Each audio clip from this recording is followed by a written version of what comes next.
Nueva edición de Ecos del Saber, el último programa de la segunda temporada dedicada a las ideologías políticas y en este caso hoy vamos a abordar el populismo. Antes de empezar, obviamente, quiero mandar un fuerte abrazo a toda la gente, a todos los radioyentes que nos acompañan en todo el país y en el extranjero, que están siguiendo Betel Radio en el 100.1 FM del dial, 660 AM, y también en Betel Televisión, que está transmitiendo las 24 horas de manera continua porque Betel te acompaña. Como siempre, pueden enviarnos sus preguntas u opiniones al WhatsApp al 947-246-545.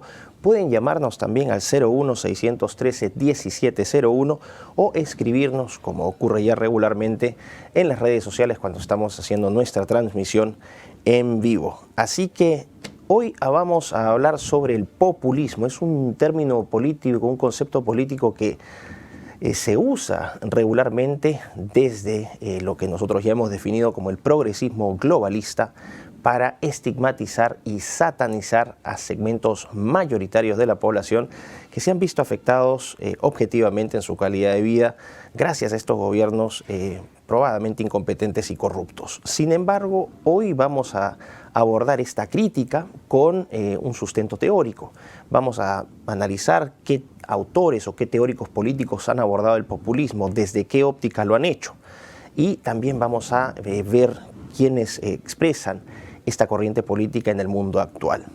Básicamente podemos empezar diciendo que el populismo no es un fenómeno local, es un fenómeno hemisférico, lo cual significa que el desencanto de las poblaciones ante las políticas del progresismo globalista es generalizado.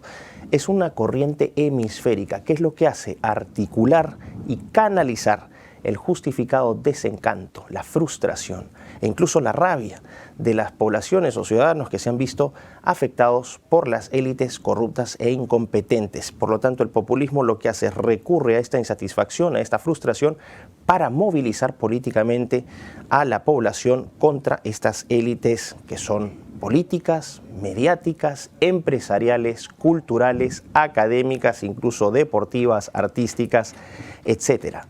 Por lo tanto, aquí lo que vamos a ver es que el populismo establece una polaridad entre el pueblo y las élites corruptas.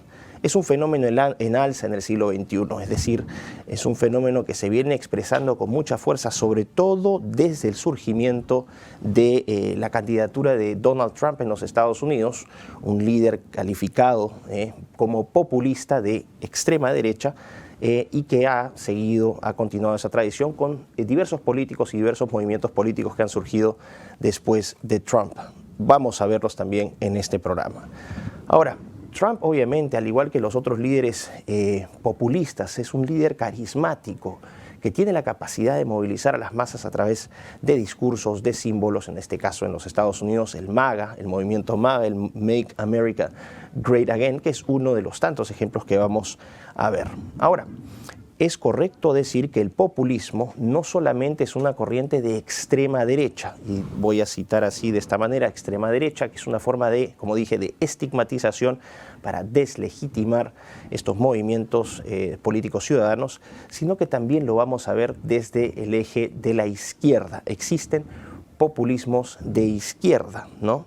Y lo que tienen en común los movimientos populistas, aparte de estos líderes carismáticos, es que la insatisfacción está presente no solamente en gente de derecha, sino también en izquierdas. Es decir, solamente las élites sienten que lo están haciendo bien y el resto de la población está quejándose por nada. Vamos a ver obviamente que este no es el caso. Ahora, ¿por qué está pasando esto? Vamos a ver que los proponentes de las democracias liberales, que es el modelo ideal, vamos a explicar también un poquito más adelante que es una democracia liberal, pero los defensores de la mal llamada democracia liberal sostienen que el movimiento populista es un atentado contra ese modelo que es el mejor, el más perfecto de todos, o por lo menos el más útil. Sin embargo, podemos decir que es un hecho objetivo, comprobable, verificable, que la calidad de vida de las personas en los países del hemisferio occidental ha venido decreciendo significativamente en la última década, ¿no? No solamente en cuanto a la calidad de vida en términos de ingresos, en términos de empleo, en términos de porcentajes de pobreza, sino también la provisión, ¿no?, de servicios públicos como educación y salud.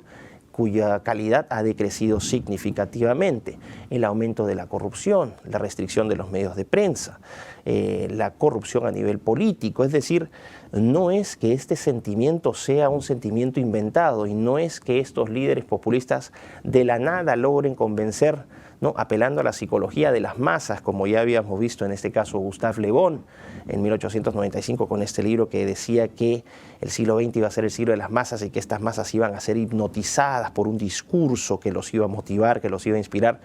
No, aquí no estamos hablando de masas hipnotizadas, acá estamos hablando de masas afectadas, afectadas comprobadamente, afectadas en todos los ámbitos de su vida y que encuentran ya a estas alturas un sentimiento, como señalé, de frustración, de resistencia y de combate a estas élites progresistas, globalistas, que son probadamente incompetentes y probadamente corruptas. Entonces, de esta manera, lo que se está tratando de hacer desde el campo del progresismo globalista es, como dije, estigmatizar al populismo. Se señala que es un atentado contra la democracia, que los movimientos populistas amenazan la pluralidad, amenazan la inclusión, amenazan la diversidad. Pero claro, ¿cómo no van a decir que es una amenaza? Lo que es una amenaza al status quo, al estado de las cosas. Es una amenaza a sus beneficios, a sus privilegios. Y obviamente van a estar asustados tratando de defender un modelo que solo beneficia a unos poquitos en desmedro de las grandes mayorías. Ahora, ¿quiénes han abordado el populismo desde una perspectiva académica? ¿Quiénes han estudiado este movimiento político creciente en Occidente? Vamos a ver a tres académicos, de todos ellos occidentales. El primero de ellos, Ernesto Laclau, un politólogo argentino, ojo, postmarxista, es decir, de izquierdas. Y Ernesto Laclau, un reconocido, reconocido politólogo que durante varios años fue profesor investigador en la Escuela de Gobierno de la Universidad de Essex en el Reino Unido. Él publica un libro en el año 2005 que se llama La razón populista. Y él señala que el populismo es una lógica política que demanda la construcción de una identidad política colectiva, en este caso el pueblo, contra un enemigo común que vendrían a ser las élites. ¿Cómo se expresa políticamente este populismo? A través de movimientos ciudadanos, a través de protestas ciudadanas que están guiadas por símbolos, por discursos. Había señalado en la introducción el caso del movimiento MAGA, Make America Great Again, de Donald Trump. Es un ejemplo de movilización política populista contra las élites, pero vamos a ver que estos movimientos no solamente surgen en los Estados Unidos. Vamos a encontrar movimientos similares, por ejemplo, en Hungría, ¿no? Ya vamos a hablar un poco más de Hungría. En el caso de Argentina, también estamos hablando de surgimiento de estos movimientos contra la corrupción de estas élites, ¿no? La definición de este enemigo común. Y contrario a lo que señalan los dos siguientes politólogos que voy a mencionar, para Ernesto Laclau, el populismo no es una amenaza para la democracia. Ojo, el populismo no es una amenaza para la democracia, lo señala un politólogo postmarxista. Ojo, sino que finalmente lo que el populismo es una expresión legítima de democracia. Y yo concuerdo plenamente con el análisis y el enfoque de Laclau. El populismo es una expresión pura de democracia, no un atentado contra la misma. Ahora, no solamente Laclau va a hablar del populismo o lo va a estudiar. Aquí vamos a tener dos autores europeos, ambos, que ven al populismo y lo asocian perniciosa y tendenciosamente con la extrema derecha. Aquí ya vemos una academia, ¿no? un antecedente académico, universitario, en el cual hay un claro sesgo político. Y es curioso para este siguiente autor, el politólogo holandés Cas Mudde, que es profesor en la Universidad de Leiden en Holanda. Lo gracioso es que a Cas Mudde lo presentan como un académico neutro, políticamente neutro. Y él también tiende a presentarse como un académico políticamente neutro. Esto es un absurdo y esto es una muestra de absoluta deshonestidad intelectual. todos los académicos, absolutamente todos los seres humanos tenemos una tendencia política, vemos el mundo, lo interpretamos políticamente de ciertas maneras. Cuando Cas Mudde y sus acólitos señalan que él no tiene una posición política, eso básicamente es decir que Cas Mudde es totalmente ajeno a las realidades que lo rodean. Desde esa perspectiva, entonces, su análisis no debería ser considerado, porque considera un enfoque que es no humano. Solamente los no humanos no sienten nada y no se ven afectados por sus realidades. Sin embargo, este es un ejemplo de cómo el progresismo globalista utiliza académicos para presentarlos con un halo de objetividad que es inexistente. La ciencia política, la filosofía política, en general las llamadas ciencias sociales, siempre tienen un sesgo, siempre hay subjetividad, y señalar que esta no existe es simplemente un absurdo. ¿Qué es lo que propone Cas Mudde? Cas Mudde dice que la democracia liberal, ¿no? Por ejemplo, el modelo socialdemócrata, y ya vimos el capítulo sobre socialdemocracia, que la socialdemocracia y el modelo de democracia liberal de la socialdemocracia son el modelo político ideal, ¿no? Es básicamente la expresión del progresismo. Él escribe 3 libros, bueno, ha escrito varios, pero son 3 los más importantes, y fíjense en los títulos, hay algo que van a encontrar que es un patrón común. En el año 2000 publica La ideología de la extrema derecha. En el 2004 publica Democracias liberales y el desafío de la nueva extrema derecha. Y en 2019 publica el último libro sobre el tema, que es La extrema derecha hoy. Hay una fijación con la extrema derecha. No puedes reclamar independencia y neutralidad cuando te refieres en todos tus textos a la extrema derecha. Claramente Mudde se encuentra en el peor de los casos, en el mejor de los casos en la centroizquierda y en el peor en la izquierda extrema.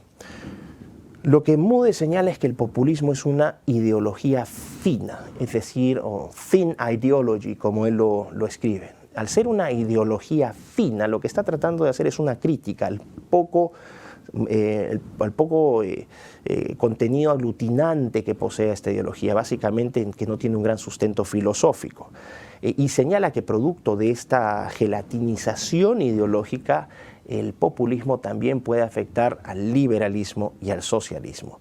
Lo que subconscientemente nos señala Mudde y que no quiere expresar abiertamente es que la insatisfacción, los sentimientos de frustración, de resentimiento, de odio ante las políticas progresistas no necesitan tener un sesgo ideológico en las personas. Todos finalmente sentimos igual y vemos lo mismo cuando están destruyendo a nuestros países en nuestras narices, ¿no?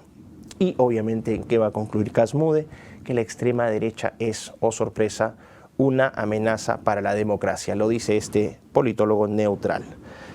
Vamos a ir al último, que es igualmente sesgado, como el politólogo y jurista alemán Jan Werner Müller, que actualmente es catedrático e investigador en la Universidad de Princeton en los Estados Unidos. Müller ha hablado sobre democracia, ha escrito sobre ideologías políticas y también sobre populismo. De hecho, él publica un libro muy popular, valga la redundancia, en 2016, planteándose la pregunta ¿qué es el populismo? Y también, como Mudde, oh sorpresa, sostiene que el populismo es una amenaza ¿para qué? Para la democracia liberal. Ojo con esto, democracia liberal es la democracia entendida según los progresistas globalistas. Y vamos a ver que hay un divorcio, hay una brecha muy grande entre lo teórico, es decir, lo que predican, y lo que practican, es decir, lo concreto, lo real. En el caso de Jan Werner Müller, Müller va un paso más allá en lo que yo considero, esta es una opinión personal, esta no es una apreciación generalizada, es mi opinión. Lo que yo considero que Jan Werner Müller hace es un acto de absoluta deshonestidad intelectual cuando utiliza esta dicotomía. Les había dicho que el populismo planteaba la polarización, ¿no? Lo sostenía Laclau, entre pueblo y élites. Bueno, en este caso, Müller dice son pueblo puro, ojo, versus las élites. Va a ser una carga muy tendenciosa, ¿no? Asociación tendenciosa entre el populismo y el etnonacionalismo del nazismo. sutilmente a través de la academia se van generando estas historietas. Voy a dejar un ratito aquí la explicación porque nos vamos a ir a una breve pausa y volvemos con los comentarios de redes sociales. Empezamos aquí con Ecos del Saber, segundo bloque, el tiempo pasa volando. Y voy a atender brevemente también las preguntas que nos han hecho sobre los programas que hemos estado enviando. Y nos vamos a ir a la pregunta que nos plantea Héctor García 190. Nos dice: saludos desde Playa del Carmen, México. La nueva tendencia de sustentabilidad es más una ideología que va de la mano de la Agenda 2030. A ver, Héctor, la sustentabilidad como tal no es una ideología, es uno de los conceptos más importantes dentro de la ideología del ecologismo que vimos en el capítulo anterior. Y sí, es parte de la Agenda 30 y ahora de la nueva Agenda 2045, que a su vez bien provienen de los objetivos del milenio que se establecieron en el año 2000. Lo que estamos viendo simplemente es que es un pretexto para darle mayor poder al globalismo cada 15 años, ¿no? No funcionaron los objetivos del milenio en 2015, se crea la Agenda 2030, no funciona la Agenda 2030, nos vamos al 2045 y lo que estamos haciendo es erosionar instituciones, soberanía e identidad de nuestros pueblos. Frente a eso es también que el populismo se revela fuertemente. Julio Encinas: buenas noches desde España, Miklos. Felicidades por tu trabajo. Me encantó tu libro Neoentes, aunque lo tuve que pedir por Buscalibre. ¿Para cuándo el siguiente libro? Un fuerte abrazo, amigo. Muchas gracias, mi querido Julio. Hasta allá, hasta España. Y bueno, Neoentes se sigue vendiendo en diferentes países de la región. En España está con la editorial Homo Legens, ojo. La pueden encontrar en las librerías allá en España. Y el nuevo libro que estoy escribiendo, que en realidad ya he estado trabajando ya hace más o menos un año y medio, que es Bioconservadurismo. Yo calculo que para abril, mayo del próximo año ya estará terminado. Y después obviamente tendrá que ser enviado para edición, impresión y publicación. Pero obviamente se los haré saber con tiempo. Pero sí viene un segundo libro mío. Así que gracias, mi querido Julio. Ronald Fabián Peralta Vegaso: gracias, Miklos, gran defensor de la batalla cultural contra el socialismo. En general, en realidad vendría a ser mi lucha no solamente es contra el socialismo, sino principalmente contra el regresismo, ¿no? O mal llamado progresismo. Ese es el enemigo que todos tenemos que combatir. Mim Spinning: saludos de La Paz, Baja California Sur. Veo todos tus videos, mucha sabiduría para asimilar, pero ahí voy. Bueno, muchísimas gracias, un fuerte abrazo hasta allá, La Paz, linda ciudad, me encantó, además se come muy bien. Sergio Grajeda 6382: saludos, profesor Miklos, desde el estado de Nuevo México, en Estados Unidos. Muy interesante y didáctica su exposición. Increíble, miren, nos siguen desde Nuevo México. No sé si estarás en Albuquerque o en otra ciudad, pero de todas maneras vaya el abrazo, Sergio, hasta esa parte del mundo. Y finalmente Miguel Flores: saludos desde Long Island, New York, dando la batalla. Fíjense, desde Estados Unidos, desde Europa, desde América, desde nuestro maravilloso Perú. Ecos del Saber poco a poco sigue generando una hinchada brava, ¿no?, que nos da su apoyo y su cariño en este programa que hacemos con mucho amor desde Betel, con todo el equipo de producción y el equipo técnico. Así que vamos a retornar entonces con el populismo, y les hablaba de este politólogo alemán Jan Werner Müller, y les decía que Müller compartía con Casmude, este politólogo holandés, ¿no?, la idea de que el populismo de la extrema derecha era una amenaza para la democracia liberal. Ya vamos a ver qué es democracia liberal. Lo que agrega Müller, y que desde mi perspectiva es un acto es un contrabando, ¿no? Es un contrabando que se trata de validar como algo, un trabajo intelectual, cuando en realidad lo que se está haciendo es propaganda política, es agregarle este concepto de pueblo puro contra élites. Lo que hace Müller, ¿no?, es contaminar la legitimidad del populismo asociándola al etnonacionalismo, que es una forma perversa de nacionalismo que se asocia también a principalmente al nacionalsocialismo alemán, antes y durante la Segunda Guerra Mundial. Así que ya vemos cómo a través, por ejemplo, de esta etiqueta, los medios de prensa y, y otros académicos y la calle en general empiezan a acusar a los populistas, gente común y corriente que está harta de que la situación esté de cabeza, ¿no? Los empiezan a acusar de racistas. Y no solamente eso, hay una asociación étnica, entonces ahora los populistas solamente son blancos. Escuchen y vean la narrativa de la prensa, de los medios de comunicación. Esto es lo que logran estos conceptos, que no tienen ningún sustento empírico, son simple y burda propaganda política revestida de intelectualidad. Pero bueno, Müller no solamente se queda en eso, Müller dice que el populismo rechaza el pluralismo. Se nota que Müller nunca ha ido a uno de los rallies, no ha visto la televisión, alguno de los mítines de Donald Trump, incluso de Javier Milei en la Argentina, de Jair Bolsonaro en el Brasil, de Bukele en el Ecuador, de Víctor Orbán en Hungría.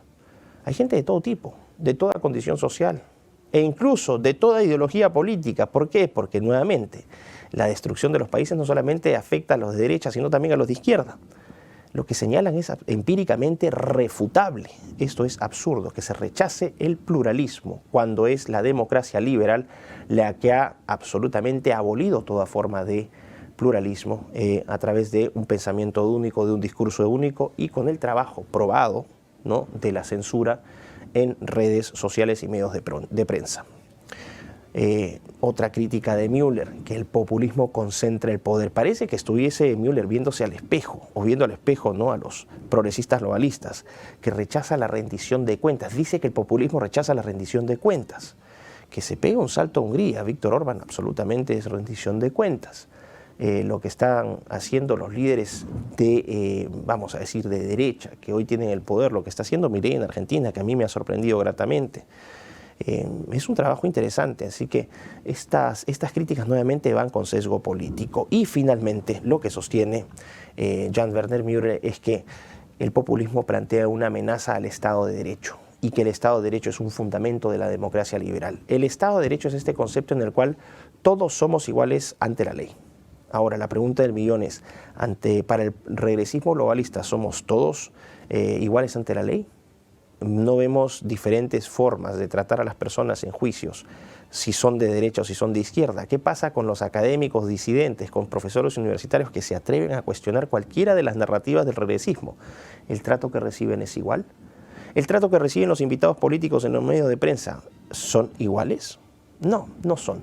Esto también ocurre en el Perú y estoy seguro que ocurre en otros países, como vamos a ver. Así que ya vemos cómo el caso de Jan Werner Müller particularmente y el de Studes sirven para graficar la tremenda corrupción de la Academia Occidental, que se reviste de intelectualidad para realmente contrabandear ideología política, ¿no?, y propaganda política. Bueno, vamos a ver entonces esta relación, porque los críticos han señalado que el populismo atenta contra la democracia, ¿no? Pero yo voy a estar aquí de la mano con Laclau, con un postmarxista, que señala que no, el populismo no es un atentado contra la democracia, sino que es una expresión legítima de la misma. El demos, que es el pueblo, y el kratos, el poder. Es el pueblo que manifiesta o expresa su poder ante la insatisfacción de las políticas de la democracia liberal, ¿no?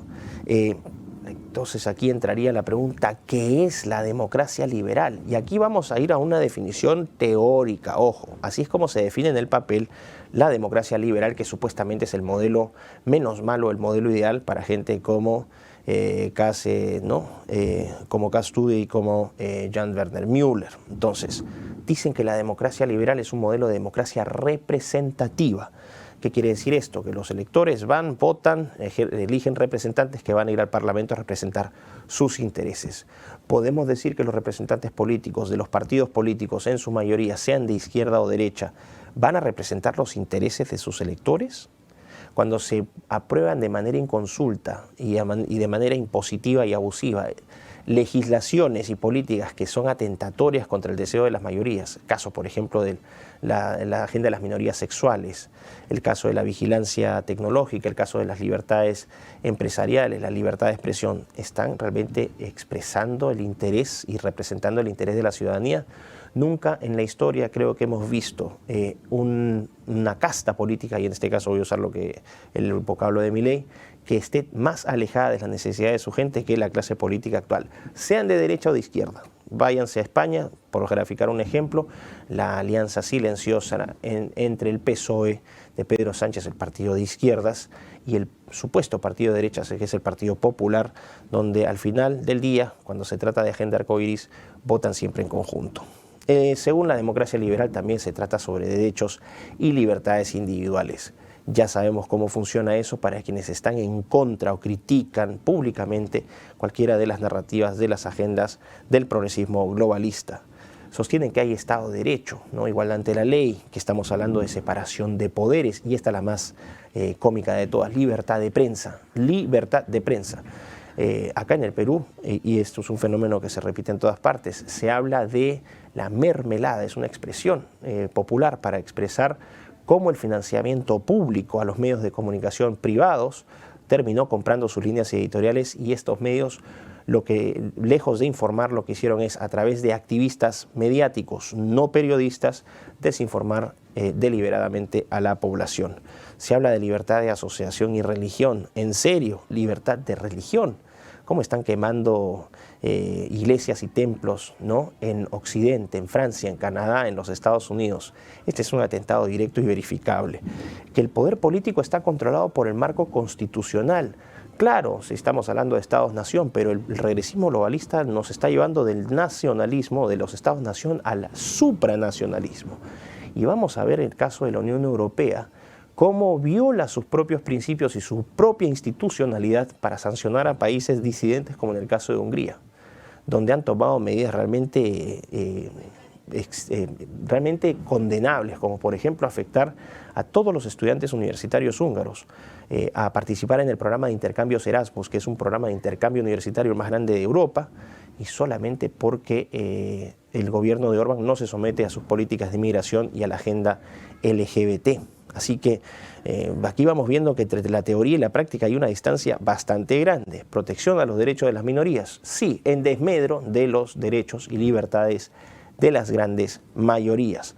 Pluralismo político y discursivo, eso no existe. Hay pensamiento único, el que se sale va a ser sancionado. Sistema de justicia libre e independiente. Lo que tenemos ahora es lo que en el concepto en el inglés lo que se llama lawfare, que es el uso del sistema legal para perseguir a opositores políticos. ¿Cuáles son los ejemplos actuales de esta hermosa democracia liberal que nos pintan Jan Werner Müller, Cas Mudde y todos, obviamente todos los políticos del regresismo globalista como Trudeau, como Macron, como Biden? Bueno, lo que estamos viendo es justamente estos países: Estados Unidos, Canadá, Francia, el Reino Unido de Keir Starmer, España, ¿no?, con el socialista Pedro Sánchez. Díganme si estos países son ejemplos de libertad y son ejemplo de todo lo que se ha señalado acá de la democracia liberal. Gradualmente se comportan como tiranías que utilizan la institucionalidad para avanzar agendas políticas, económicas, sociales y culturales de manera inconsulta y autoritaria. Pero bueno, vamos a decir, si el populismo se plantea como una amenaza para la democracia, también podría considerarse desde una perspectiva menos negativa como un proceso de renovación de la misma. Y en este sentido, nuevamente voy a estar de acuerdo con Ernesto Laclau. Laclau no ve el populismo como una amenaza, sino como una renovación necesaria de la democracia.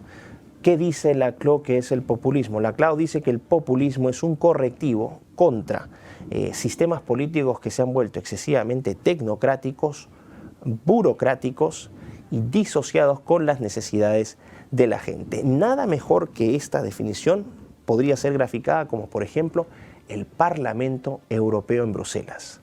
Es gente que vive completamente divorciada de la realidad de sus electores, ¿no?, supuestamente a quienes representan. Laclau va a ir incluso más allá para decir que el populismo es una respuesta a la gobernanza elitista. Correcto, es el gobierno de las élites. Pero también vamos a ver que es una respuesta al fracaso de la democracia representativa. Finalmente, lo que Laclau dice es que el populismo es una expresión de crisis de legitimidad y representación de la democracia liberal. El populismo surge porque hay una crisis de representación, de legitimidad de la democracia liberal. Y eso creo que es un análisis muy acertado y muy verificable con la realidad. Finalmente surge lo que Rousseau planteaba, ¿no? La voluntad del pueblo, la voluntad popular para retomar control sobre lo que está pasando, sobre sus destinos. Pero en este caso vamos a ver también que si bien al populismo se le trata de asociar con la extrema derecha, también va a haber populismos que apelan, ¿no?, a este discurso entre pueblo y élite desde la izquierda. El problema es que se trata de hacer un arroz con mango y se trata de equiparar a los populistas de la extrema derecha con los populistas de izquierda. Estos populistas de izquierda, que ya vamos a ver, son representantes abiertamente de dictaduras, ¿no? Cosa muy distinta de aquellos políticos y sus seguidores que participan en sistemas democráticos de otros países de Occidente. Vamos a ir entonces a esta idea del progresismo como amenaza para la democracia. Entonces, para Laclau, el populismo representaría una oportunidad, ¿no?, para renovar la democracia vía este populismo. Pero para autores como Mude y como Jan Werner Müller, hay una amenaza a esta idea de la democracia liberal. Nótese que la democracia liberal lo había señalado en el capítulo anterior, cuando hablábamos no en el capítulo anterior, en el capítulo sobre socialdemocracia, cuando decíamos que era una especie de tercera vía que trataba de conciliar las bondades del mercado con las bondades del socialismo, de crear un híbrido, ¿no?, que sacara lo mejor de todas partes. Eso explica por qué el progresismo va a estar compuesto por representantes políticos de izquierda, pero también por representantes políticos de derecha. ¿Por qué el populismo entonces es una amenaza a la democracia? Nuevamente surge aquí Jan Werner Müller. Están atacando la libertad de prensa, a las instituciones democráticas y también a los derechos humanos de las minorías. Müller es un demócrata liberal abiertamente. Para él la pluralidad solamente sirve si sirve a los intereses de esas élites, completamente disociado de la realidad. Y señala que el populismo es un atentado contra el pluralismo político. El pluralismo político, hay que decirle a Müller, también incorpora, por ejemplo, la libertad de expresión y la diversidad de opiniones. Müller sabrá bien por qué en las universidades de Estados Unidos y en Europa la calidad educativa está cayendo radicalmente. ¿Por qué? Porque no hay ningún tipo de pluralidad. Se han hecho estudios estadísticos, tanto en universidades del Reino Unido como en universidades de los Estados Unidos, y se ha probado que menos del 5% de los académicos en estas universidades, en las más grandes del mundo, menos del 5% son conservadores y hasta 80% de la población de profesores es liberal, considerando que el liberalismo en Europa y en los Estados Unidos es de centro-izquierda. E incluso iríamos a tendencias más de izquierda extrema. Y si a eso le sumamos académicos que vienen con el formato arcoíris, con el formato LGBT, con el formato feminista, con el formato animalista, ecologista y trans, vean en qué se han convertido las universidades. ¿De qué diversidad, de qué pluralidad habla Müller? En su propio centro de trabajo no se encuentra esa pluralidad. Müller dice aquí lo que estamos viendo, entonces, que el populismo, que es una expresión real de las mayorías, ¿no?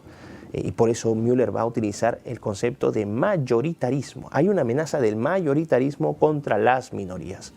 Müller no puede dejar de reconocer que efectivamente el populismo es masivo y cuenta con el respaldo de las mayorías.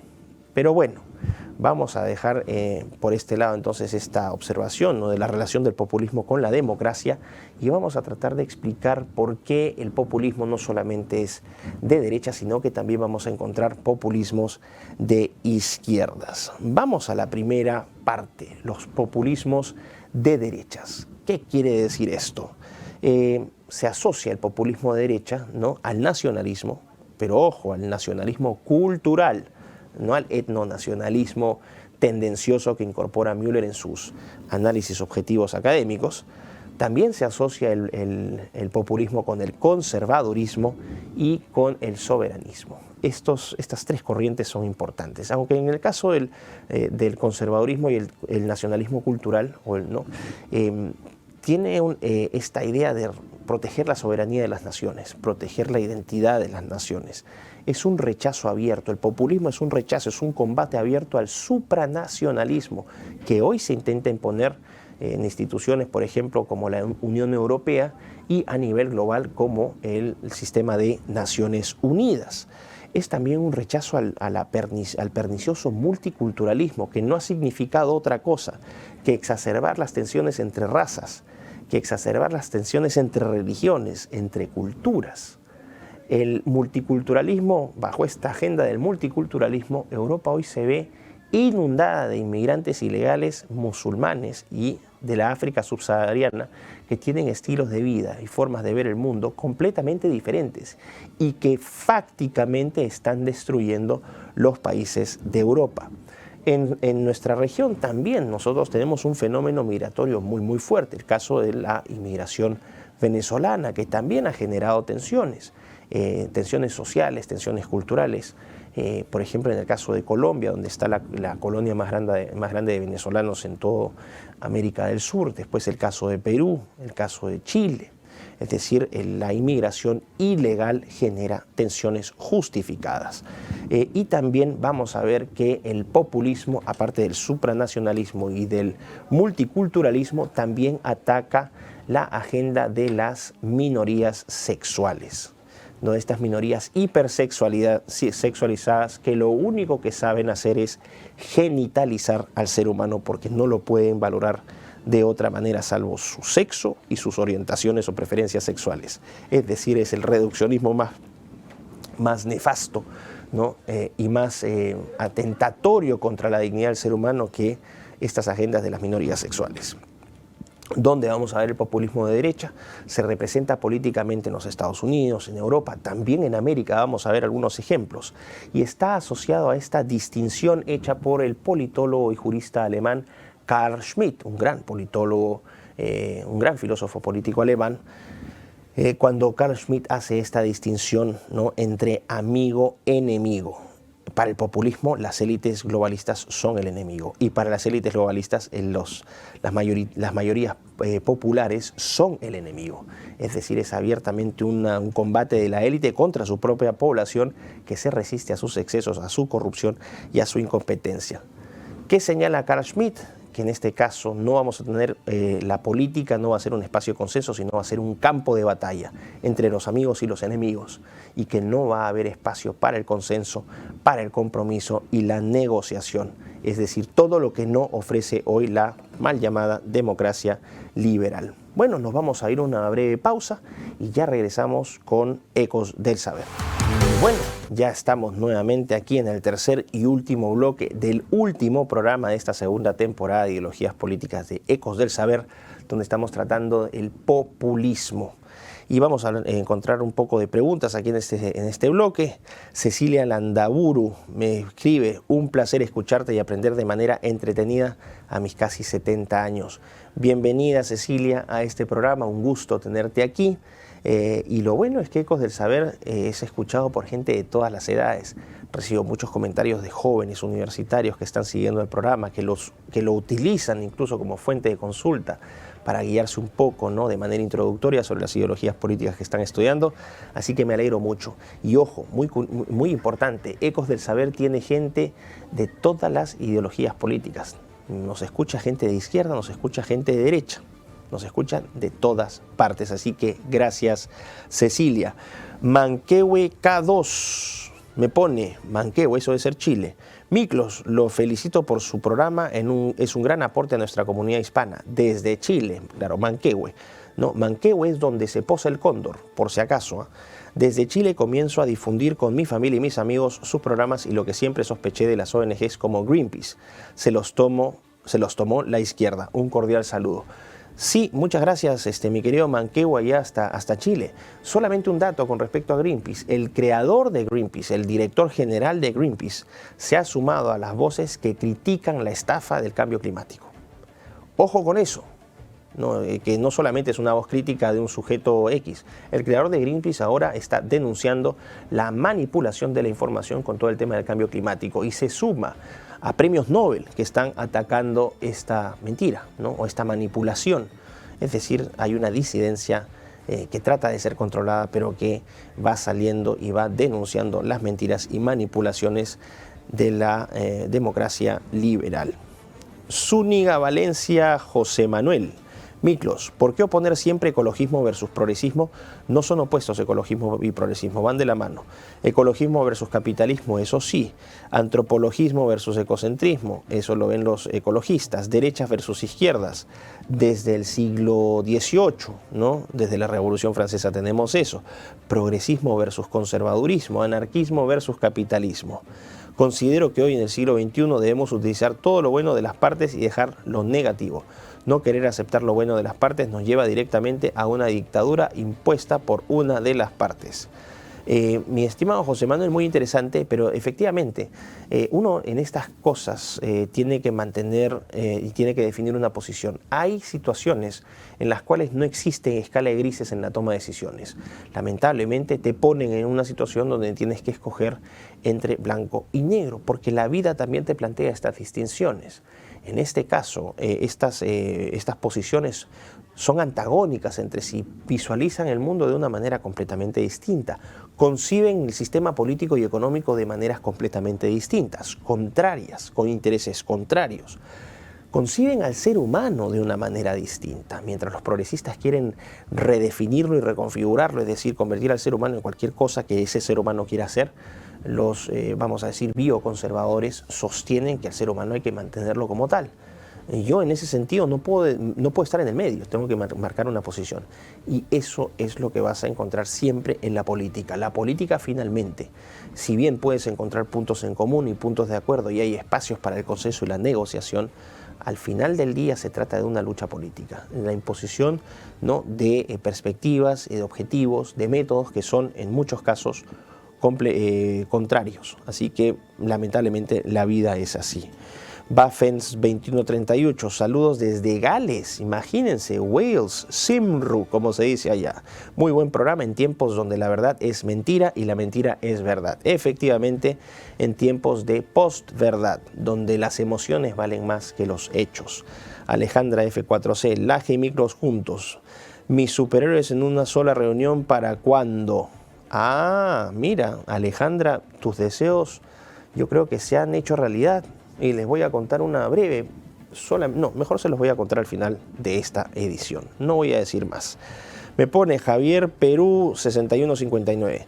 Saludos cordiales desde Manaus, Brasil, Amazonas, estimado Miklos. Cada día aprendemos más. Fíjense, desde Manaus, en la mitad de la Amazonía.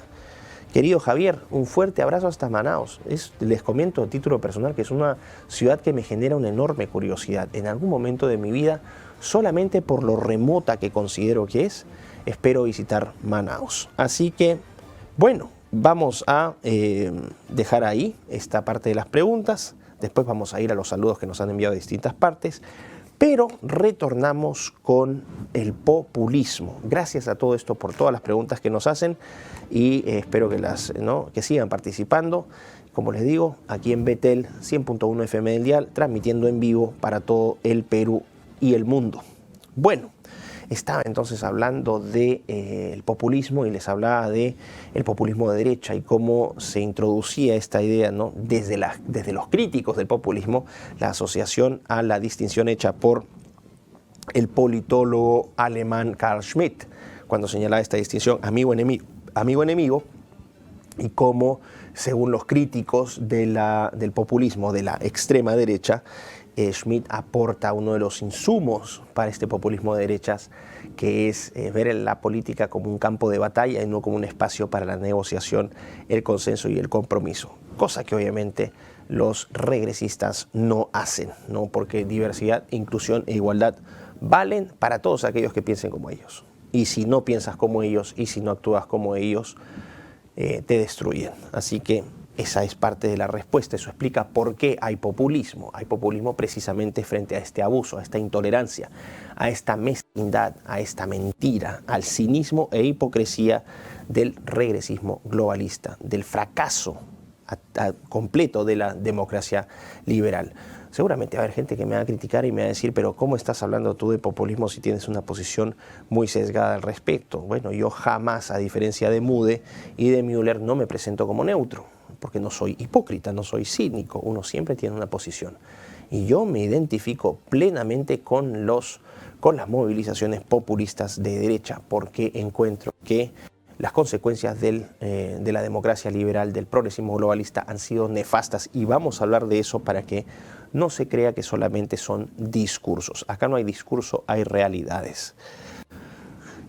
Bueno, pero en todo caso, en cuanto a los populismos de extrema derecha, podemos decir, ¿quiénes son representantes del populismo de derecha? Son líderes, ojo, son líderes con distintas concepciones de lo político y de lo económico. Son líderes que tienen posiciones libertarias, posiciones conservadoras, posiciones liberales, social liberales, es decir, ojo, el populismo de derecha no es homogéneo, pero todos tienen en común algo, algunas cosas: la defensa de la soberanía de sus naciones, cosa que yo comparto plenamente. Los países tienen derecho a tomar, no los estados, las naciones dentro de los estados tienen derecho a tomar decisiones por su cuenta, tienen derecho a la autodeterminación sin injerencia de terceros. La defensa de la identidad de su país y también de su cultura, de su religión. Eso es algo que también los populistas de derecha tienen, que defienden y exponen la religión, ¿no? El fundamento, sobre todo los fundamentos cristianos de sus países, y sin temor a ser juzgados por eso. Hay también una defensa de lo trascendental. Y el punto en común de los populistas de extrema derecha, que es una concepción realista, ontológicamente realista del ser humano. Es decir, están en contra abiertamente de todas las agendas nefastas, corruptoras de las minorías sexuales, especialmente el caso de las ideologías trans, y también el ataque a la inocencia de nuestros niños. Todos estos líderes son contrarios a esta agenda de corrupción de menores. ¿Quiénes son algunos de estos representantes? Vamos a ir con uno, el que ya mencionamos, que es Donald Trump, presidente de los Estados Unidos desde el 2016 hasta el 2020, ¿no? Trump, líder del movimiento MAGA, Make America Great Again, que ya está compitiendo en una nueva elección con Kamala Harris. Me parece increíble que alguien como Kamala Harris, una persona absolutamente incompetente, o sea, evidentemente incompetente y de cuestionables credenciales morales, esté hoy esté hoy compitiendo contra Donald Trump para presidir a los Estados Unidos. Esto hace 15, 20 años hubiese sido imposible de creer. Vamos a ir a un segundo líder muy importante, desde mi perspectiva, con el que más me identifico, por su valentía, a quien he tenido también el gusto de conocer personalmente, que es el primer ministro húngaro Viktor Orbán. Viktor Orbán, que ha sido primer ministro en dos periodos, de 1998 a 2002 y desde 2010 a la fecha. Es el proponente de un concepto muy interesante, que es el liberalismo iliberal, o las democracias iliberales.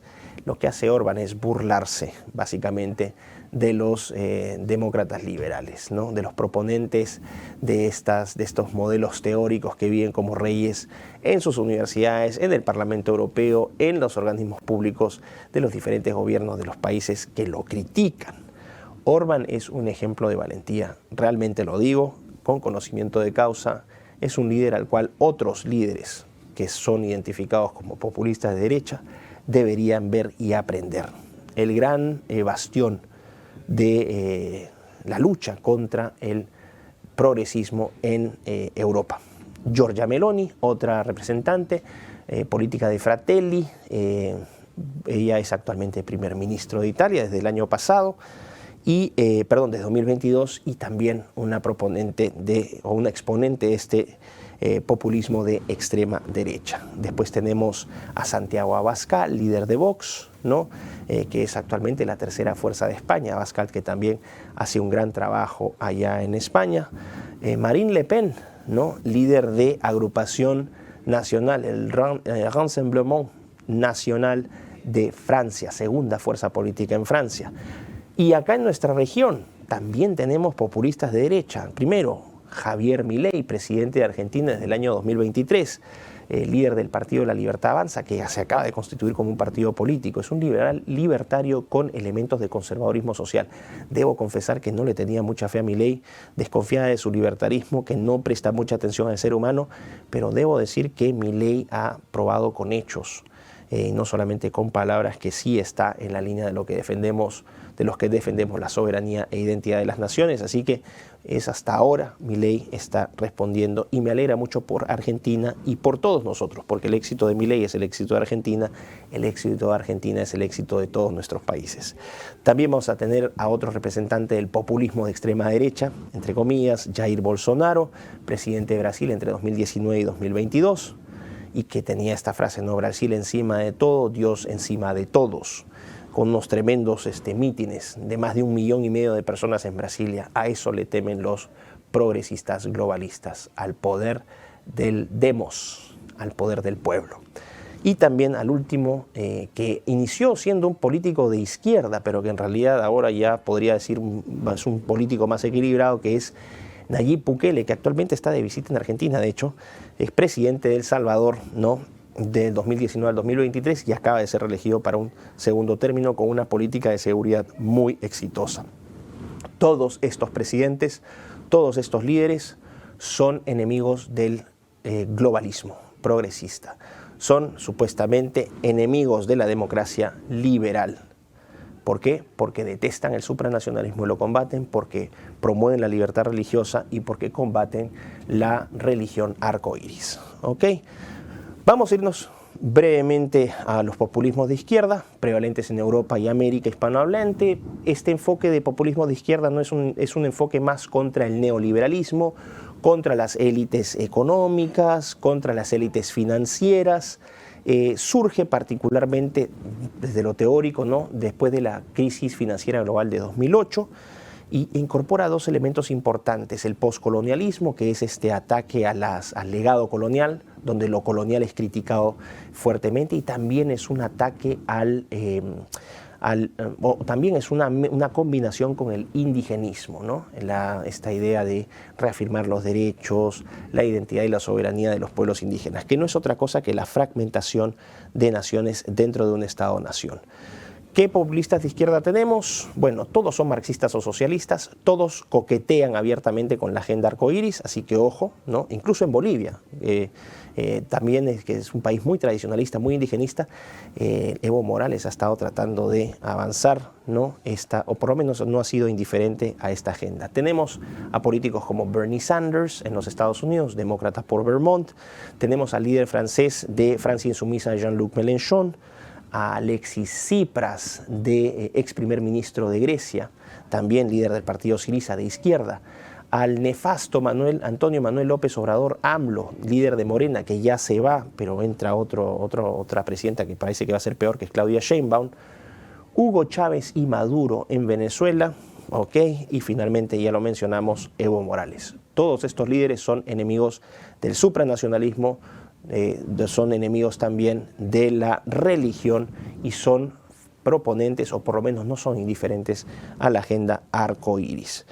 Ya no me da más el tiempo, creo que ya se me acabó el tiempo, pero voy a cerrar solamente con este comentario, si mi productora me lo permite. Se dice que el populismo es el surgimiento de masas. Se dice que el populismo es entonces este surgimiento de estas masas embrutecidas, racistas, gracias al concepto de etnonacionalismo que nos endilga Jan Werner Müller de manera muy tendenciosa, de gente racista, que rechaza a los inmigrantes, que es violenta. No, la gente está reaccionando en todo Occidente. Es un fenómeno no local, sino hemisférico. ¿Por qué reaccionan? Porque hay debacle económica, hay pobreza, hay desempleo, tenemos inmigración ilegal, y en países donde antes había seguridad, hoy tenemos niveles de crímenes y violencia nunca antes vistos. En Suecia las chicas ya no pueden salir en las noches. En Suecia, en Estocolmo, en la capital. Londres se ha convertido en la capital del crimen con cuchillo a nivel mundial. Tenemos corrupción de la infancia y de la adolescencia a través de estos ensamblados de falsos derechos de las minorías sexuales. la destrucción del estado de bienestar, los ancianos completamente desatendidos, ¿no? Pésimo servicio de salud pública, de educación pública, drogadicción, la crisis del fentanil en los Estados Unidos, que es salvaje. Solamente en el año 2022, 70.000 personas murieron por sobredosis. Y entre 2019 y 2022, el uso de fentanilo se ha duplicado. Y piensen que ya estamos en 2024, eso va a aumentar. En las universidades, donde ya no hay educación, sino que es abiertamente adoctrinamiento, es castración, es, vamos a decir, la anulación de las capacidades críticas de los jóvenes. La prensa corrupta, comprada, no es una impresión, son hechos probados. La censura en las redes sociales tampoco es una interpretación, son hechos reales. Esto es el legado del regresismo globalista. Esto es lo que ofrece hoy la democracia liberal. Entonces no se sorprendan todos los beneficiarios de esta democracia liberal, que de democracia no tiene nada y de liberal tampoco, de por qué las gentes se están alzando contra su tiranía. Ya para cerrar, decir que yo no pronostico que esto vaya a bajar, yo creo que esto va a seguir aumentando. Antes de terminar, ahora sí, simplemente despedirme acá porque nos mandan reporte de sintonía. Saludos a la gente de Filadelfia, en California, los Estados Unidos, Punta Arenas, Chile, imagínense, al sur ya cuando se acaba Chile, Paraguay, Naucalpan de Juárez, México, Yuma, en República Dominicana, Nicaragua y el Calafate de Argentina. Fíjense de dónde nos siguen, de todas partes. Y aquí quiero hacer dos anuncios. Sí, efectivamente, al comentario que me habían hecho, la pregunta que me habían hecho en el segundo bloque, se viene una tercera temporada de Ecos del Saber que va a estar muy interesante. No les voy a adelantar el tema, pero sí les voy a adelantar algo. Tenemos dos entrevistas especiales. La primera de ellas con el gran Agustín Laje. Ojo, hay que reconocer, esta entrevista fue grabada, pero fue la primera entrevista que dio Agustín, ha sido la primera entrevista que dio Agustín a cualquier medio sobre su libro Globalismo, la primera de su presentación de su libro Globalismo conmigo, que bueno, me precio de ser amigo de Agustín y él, amigo mío también, así que van a encontrar una charla muy interesante. Después vamos a tener otra sorpresa para la comunidad del Movimiento Misionero Mundial, pero eso sí no la voy a adelantar, y decirles que se viene una tercera temporada de Ecos del Saber confirmado. Así que sigan disfrutando, sigan disfrutando de esto. Los invito a sintonizar a mi amigo Fabricio Escajadillo en Hora Punta y nos vemos pronto en esta tercera temporada. Un fuerte abrazo y muchas gracias por su apoyo.